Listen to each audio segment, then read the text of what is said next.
like that. You can see that. You can see how it's directing like an arrow going in. So from here, if you start to turn and turn around.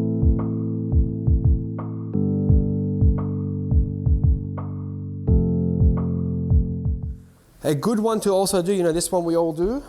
A good way to test the shoulder rotation of this one is also to, if you're there, I'll borrow you, if you're doing that movement.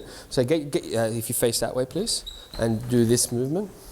Yeah, like that. This is actually a really good elbow strike if you can do it properly, and if someone's behind you, they go for a bear hug. I mean, there's a lot of techniques and things you could do, but if you can hit hard from here to here, then it's very useful, you know, because it's, you know, you're hitting all the tender parts. But it's quite difficult to do. So let's say if you start from here, Gray, I'll hold the pad like that, okay, as you come back, as a strike.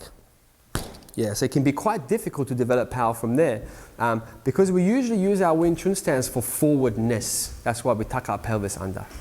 Yeah. Yeah, if you hold, maybe you can feel the, and this is a thick pad, so it's going to be hard for it to go through, but you hold it so you can feel. Yeah, so what you need to do, so as you can do it again, notice how a little bit do it again. The force is moving this forward. His force is rebounding, coming in and moving that forward. Yeah, and the more you can, yeah, do you see that? Yeah. So yeah, so the less that happens and the more you can loosen your knees, and that last one was better, the more power will go out. Yeah, so if I do it, so, yeah, so if it's like this, instead of sort of that, like that, having it so it's, you know, so, and you can see that that goes in more, right? So from here, if you start to turn and turn around and carry on, you can get a lot of power, even from, I'm not going to hit hard, but even from here, right? Instead of that, you can see that, right? Having it so it's like that. You can see that, you can see how it's directing like an arrow going in. How useful would that be for, you know, for fighting, to be able to be here like that? Some people say, yeah, from here I could go like that. But usually to get a good elbow from here, you would have to go like what Ian was doing, right? It's very good Muay Thai elbows, but he's going, you know, like that. And that would cut you open. If he misses the knockout, it'll cut you open, right? But it's a different power source. I won't hit hard, but it's a different power source. Maybe, yeah, if you hold it here. It's different power, I'll hold it. It's a different power source. There, yeah, there compared to that. Can you see it's a different sound? It goes in more, and it's not. I'm not going like this. It's just from here, just dropping it from here.